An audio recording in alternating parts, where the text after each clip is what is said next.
Hola, soy Tere Cavado y esto es Educación y Sociedad. Hoy tengo un programa de lujo. Tengo 3 académicos acá en el piso. Voy a empezar claramente por las damas. Está la doctora Paola del Bosco. Bienvenida, Paola, al programa. Sos la presidenta de la Academia Nacional de Educación. Me pongo más derechita. Un lujo tenerte en el programa. El doctor José María La Greca, también miembro de la Academia Nacional de Educación, secretario de la Academia, tiene un currículum larguísimo, o sea, es abogado, es profesor de enseñanza primaria, profesor de ciencias de la educación, fue rector del CONSUDEC. Bienvenida al programa, doctor. Muchas gracias. Y Edgardo, vos creo que la audiencia te conoce ya. El doctor Edgardo Zablowski, que también es miembro de la Academia Nacional de Educación y rector de UCEMA, vamos a decir. Yo me siento en casa. Gracias por la invitación. Estás en tu casa, claramente. Bueno, hace muy poquito, creo que si no me equivoco, la fecha creo que fue el 5 de junio, la Academia sacó un manifiesto de lo que tendría que hacer el nuevo gobierno de asumir en temas de educación. Paola, por favor, contá. Me alegro mucho que me preguntes porque nosotros, la verdad que pensábamos en una difusión mayor, pensábamos que más medios y más programas se iban a hacer eco de esta propuesta que quiere superar la fase del diagnóstico negativo, porque ya lo sabemos, no añade nada saber que estamos mal, sino que queríamos proponer desde la Academia algunas medidas positivas y que frente a esa medida se comprometieran los que van a tener más adelante, falta poco, en cierto modo el destino del país y de distintos aspectos. Así que hay 11 propuestas, pero al comienzo hay una aclaración para justificar el título, porque creemos realmente que la educación es una prioridad. Seguramente. Podríamos decir que el ámbito educativo es por donde crece una comunidad, por donde crece una sociedad. Bueno, si no hay buena alimentación, si no hay gente que se dedique a ese crecimiento, la sociedad no crece, sobrevive, crece un poco, pero seguramente no se desarrolla en todo su potencial. Y nosotros vemos cómo una buena educación nutritiva con gente que se dedique les transforma la vida a las personas y no hace que la pobreza sea un destino, que si naciste en una cuna de gente que no estudió, que además no tiene suficiente plata para pagarte una alternativa de la educación, bueno, tu destino es quedarte flotando. Era la forma de escalar, digamos. Exactamente, era una muy buena idea. Cuando yo era chica esa era la forma. Lo sigue siendo. Argentina tiene que recuperar ese aspecto porque durante bastante tiempo, vamos a decir, el último cuarto del siglo XIX, buena parte del siglo XX, o por lo menos una parte del siglo XX, seguía siendo un faro educativo en Latinoamérica. Y bueno, eso realmente redundó en beneficio de la formación de un país con posibilidades futuras, no solamente de la tierra. Le pregunto a los tres, ¿no? Yo noto una gran discrepancia entre lo que es la educación superior, terciaria y universitaria, que aún seguimos siendo muy buenos, y la educación media y primaria. ¿Cómo puede ser que sigamos siendo buenos en la educación universitaria y no en lo anterior? Bueno, eso por preguntarle a él que está en el tema universitario. ¿Es correcto lo que digo, Edgardo? Primero, si es correcto lo que estoy diciendo. Me es difícil opinar siendo partícipe. Realmente me es difícil. Sí puedo opinar del sistema de educación universitaria privado, que es al cual pertenezco. No puedo hablar de la educación en general porque no estaría bien, creo. Creo que mostramos en pandemia, para empezar, una gran adaptabilidad a una situación extrema.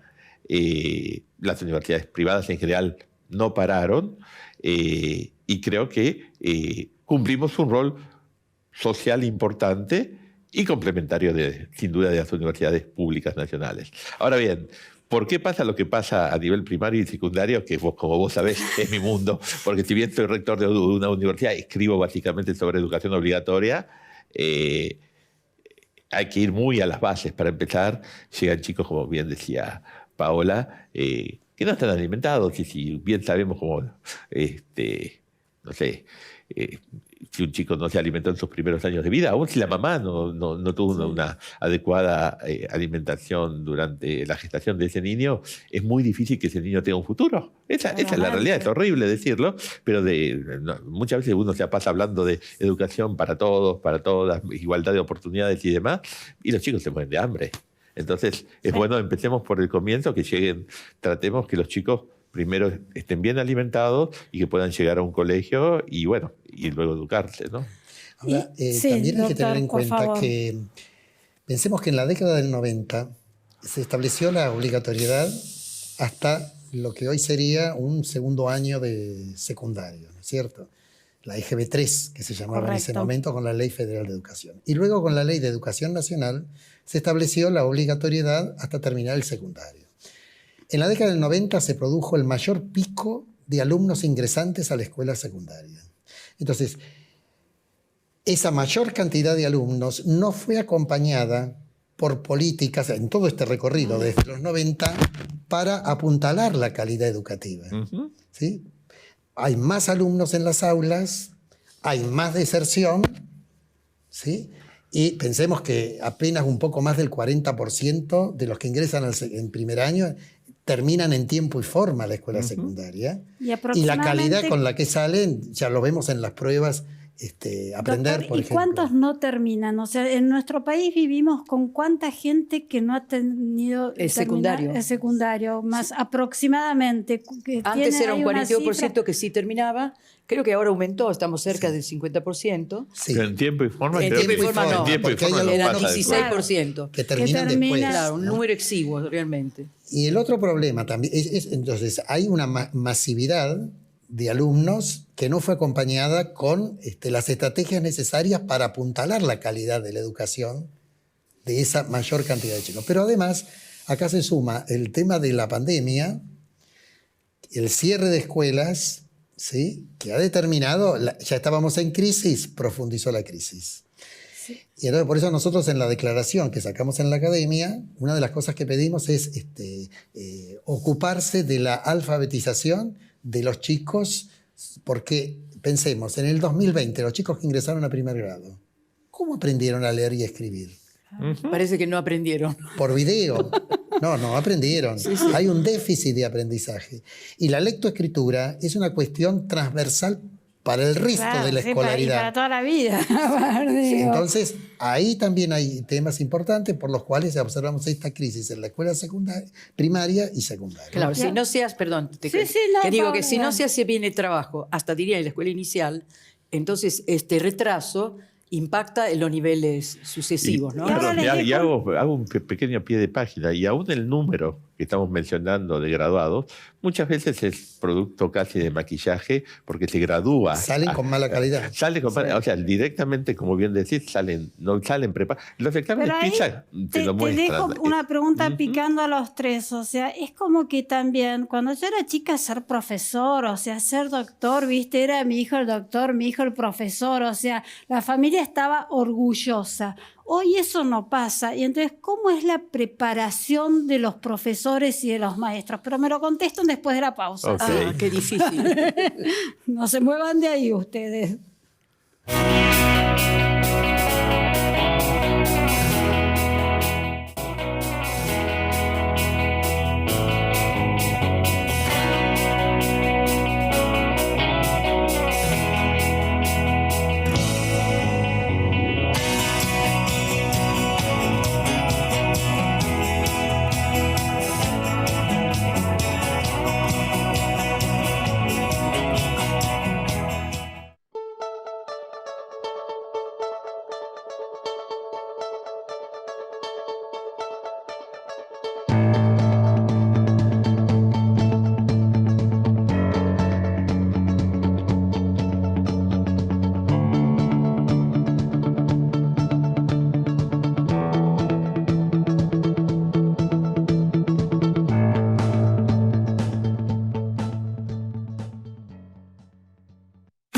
Innovación, ciencia, tecnología, cultura, territorio, comunidad, educación pública de calidad, siempre. Universidad Nacional del Litoral.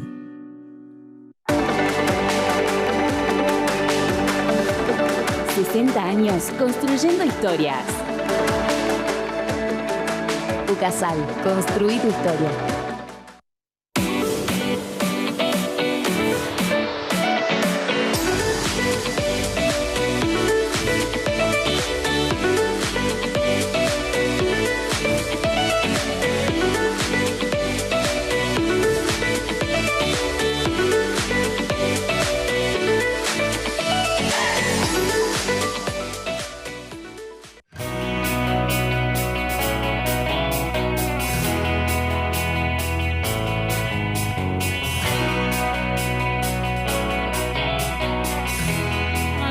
una pregunta picando. O sea, Difícil, a ver, muy difícil. A ver, Paola. Iba a decir en latín que es el punctum dolens, es decir, el punto de dolor, porque si no hay docentes bien preparados, entusiastas con lo que hacen, y tengo que añadir, y bien pago, porque Sí.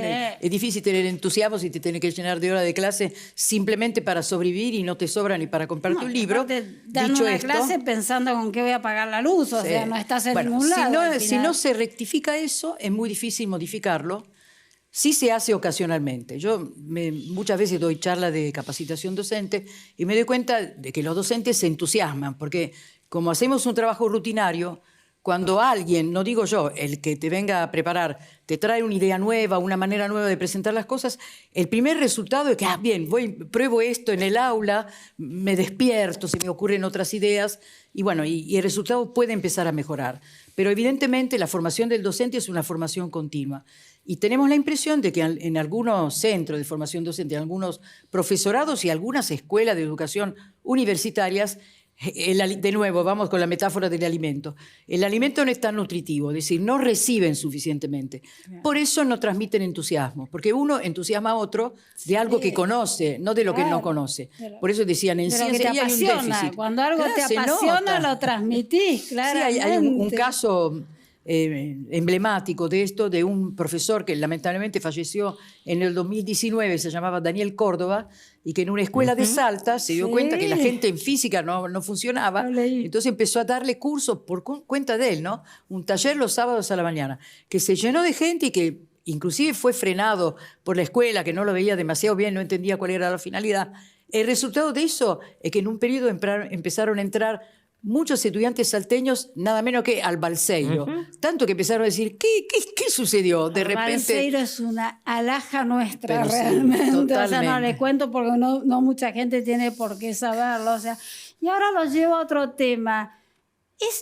A ver, el bachiller te habilita para seguir estudiando. ¿No debiera habilitarte también para poder conseguir un trabajo digno, doctor o doctor?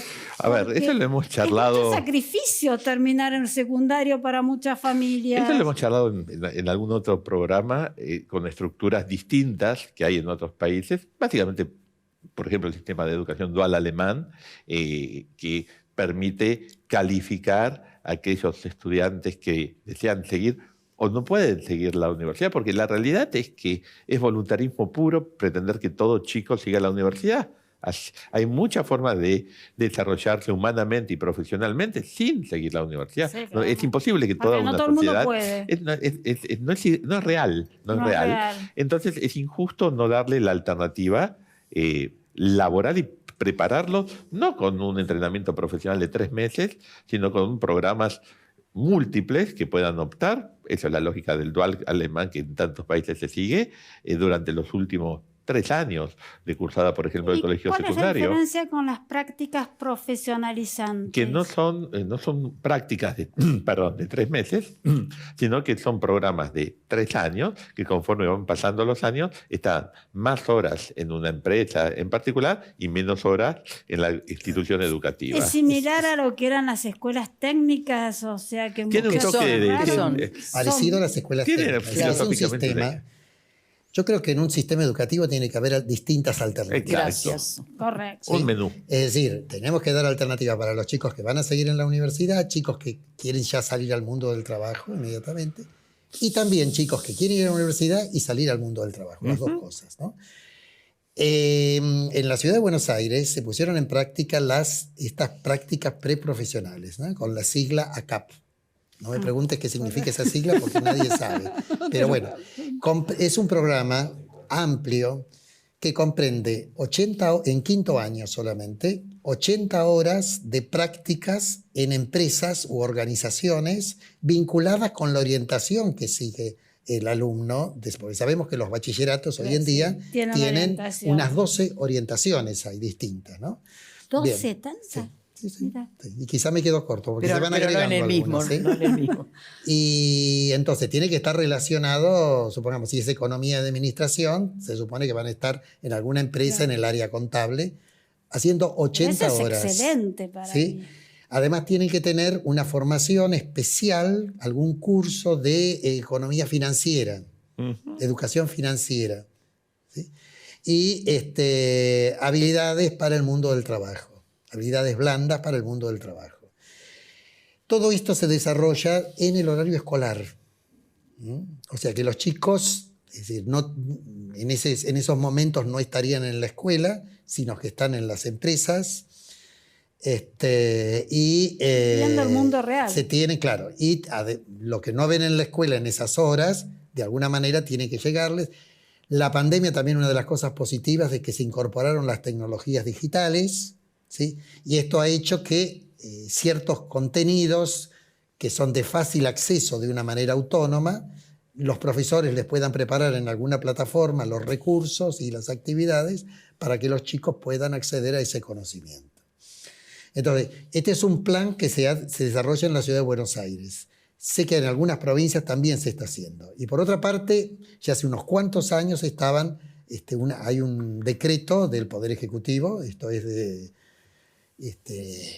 y estaba Sileoni como ministro de Educación, así que debe ser del 2010, 2012.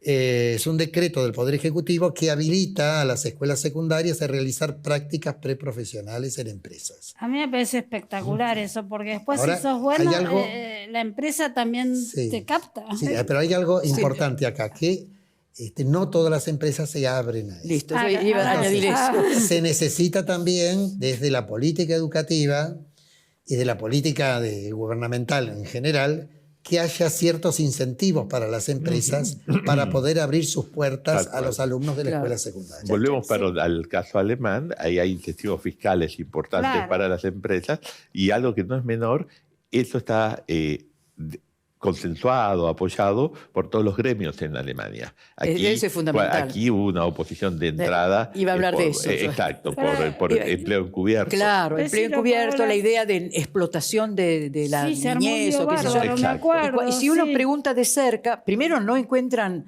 muchas empresas dispuestas porque en realidad no es que explotan a estos chicos de colegio, sino No al es contrario, complicado, anulan, les enseñan. anulan a trabajo un empleado de adicional. ellos, el Claro. trabajo adicional, y anulan a alguien que tiene que acompañarlos porque los chicos no es que sepan hacerlo, así que lo aprenden lentamente, como no es tampoco lo que han elegido, les cuesta, así que se trata de un aprendizaje complejo. Yo cuento una experiencia breve que fue Claro. con escuelas de campo, es decir, escuelas rurales, secundario, que tienen también las prácticas profesionalizantes. Estuve en un encuentro de estos productores agropecuarios donde una experta de la prácticas profesionalizantes exhortaba a los que aceptaban las prácticas que no le pusieran un escobillón al chico, sino que le hicieran Claro. hacer el trabajo para el cual se estaba preparando. Claro. Porque entonces encubiertamente parecía que se profesionalizaban, pero no hacían el trabajo que ellos después iban a desarrollar. Acá, entonces hay como dos, ¿cómo se dice? Aparte el chico se motiva. Se motiva si hace realmente Sí, claro. algo, si crece, si siente que está alcanzando la adultez, que también tiene ese costado de trabajo. Igualmente, perdón, yo tengo dos mínimos puntos ahí, asociados a eso. Uno es que dentro del esquema de prácticas profesionalizantes muchos chicos terminaron trabajando en empresas o dependencias del Estado. Y eso creo que no es la idea de una práctica profesionalizante, es todo lo contrario. Y el segundo punto, que creo que para aquellos chicos que optan y desean seguir la universidad, no deberían ser obligatorias las prácticas profesionalizantes.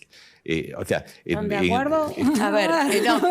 Acá se puede sabemos que discutir. Claro. tenemos, No soy necesariamente- para nada una experta.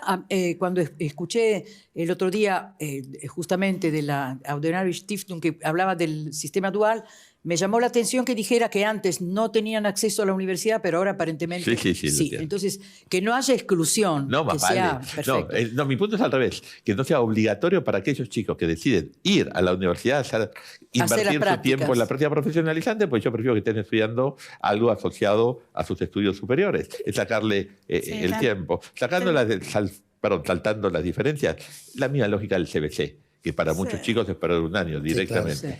Nos vamos a un corte, pero en el próximo bloque, algo que a mí también me encanta, pero no sé si es viable, es la jornada escolar extendida para todas las escuelas de nuestro país. Ustedes no se vayan, que está interesantísimo.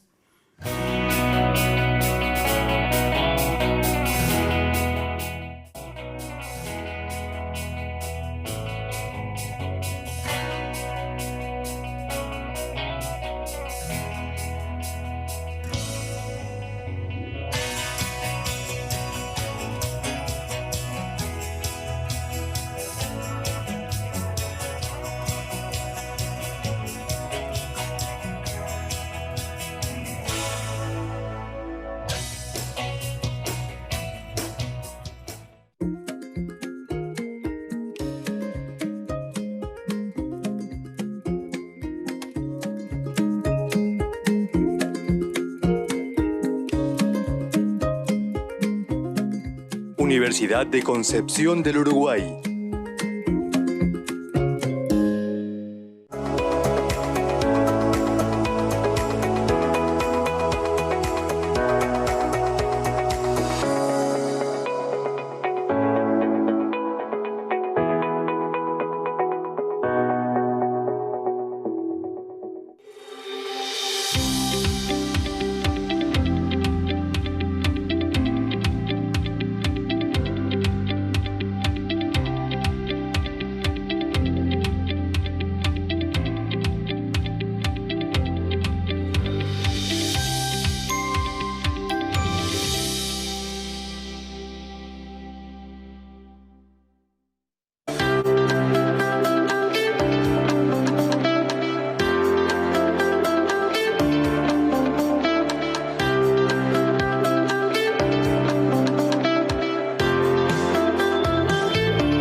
Quedó lo de proponer la jornada extendida. ¿Es viable, doctor? Bueno, yo creo que hay que ver la organización de los espacios. Hay que asegurar que haya la suficiente infraestructura para poder lograr que los chicos tengan más escolaridad, porque indudablemente 4 horas y cuarto es muy poco. Lo ideal es que tengan jornada completa, como pasa en los países ya desarrollados. Pero bueno, hay un problema de infraestructura. Solo infraestructura de profesores, ¿no? A ver, Y profesores, bueno, habrá que ver. Tendrán que absorber más profesores, es decir, que vayan más docentes. Yo pensaba que algunas personas protestan cuando uno dice que la jornada extendida, en el fondo, apuntala a una estructura familiar donde padre y madre trabajan cuando todo va bien, y a veces hay uno solo que trabaja todo el día. Y si no hay una estructura que contiene a los chicos y además un lugar adecuado a ellos, entonces los chicos o vuelven a casa y están solos y se dedican a telefonitos y otras pantallas, o peor, están en la esquina. Quiere decir que la gente protesta diciendo, pero no es función de la escuela ser la guardería. Claro. No es solo, pero también. La escuela también recibe en un lugar adecuado, a veces mejor que el lugar de donde proviene, que eso me parece interesante, ¿no? Que alguien vaya donde está más limpio, más organizado, te tratan mejor, no te gritan. Era uno de los argumentos de pandemia para reabrir. Exactamente. Nos queda 4 minutos, creo, 1 minuto cada uno para guiar el punto más importante del manifiesto. Empieza vos, Paola. Yo voy a insistir sobre algo que es molesto, y es que hay que declarar a la educación actividad esencial, porque tenemos que garantizar los días de escuela a todos. Con eso no poner en tela de juicio la necesidad de una compensación adecuada para los docentes. Pero si se declara actividad esencial, las escuelas tienen que garantizar un servicio continuado.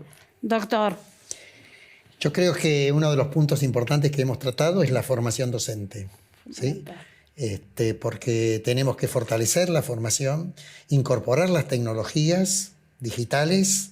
Hoy un docente no puede ignorar, no puede quedar al margen de todo el adelanto científico y tecnológico. Y por otra parte, incorporar la evaluación periódica de los docentes. Evaluación periódica de los docentes. Eso lo planteamos también en la declaración. Eso es la primera vez que lo escucho, me sorprendió gratamente, realmente, Edgardo. En realidad, claramente me sumaría a nuestra Presidente en cuanto a la necesidad de declarar a la educación, como sabes, actividad esencial. ¿Qué es una actividad esencial? Bueno, todo el mundo tiene por qué saberlo. Ecuador la declaró. Una actividad esencial es algo que no se debe interrumpir porque hay un riesgo de vida involucrado.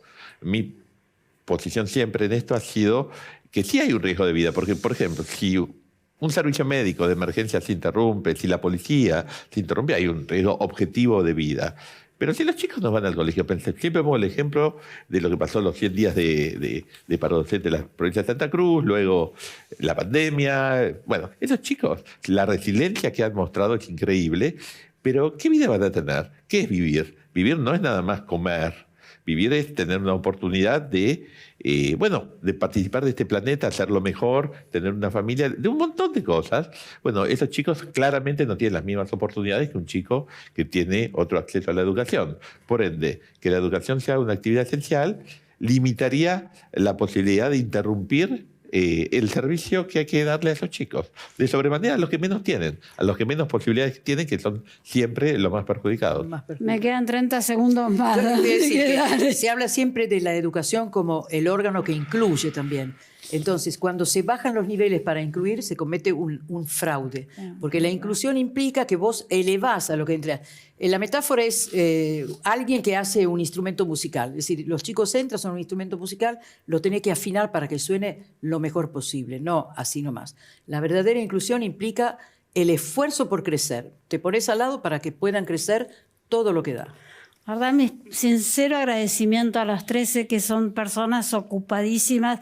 Dios quiera que la educación esté primero en la agenda de nuestro próximo presidente, porque sin educación no tenemos un país posible. Muchísimas gracias a los 3 por estar hoy acá. Gracias a vos, Teresa. Sí, gracias por la invitación. Gracias a ustedes, por favor. A todos ustedes, muchas gracias por estar ahí. Nos vemos la semana que viene, si Dios quiere, acá en Educación y Sociedad. Buena semana para todos.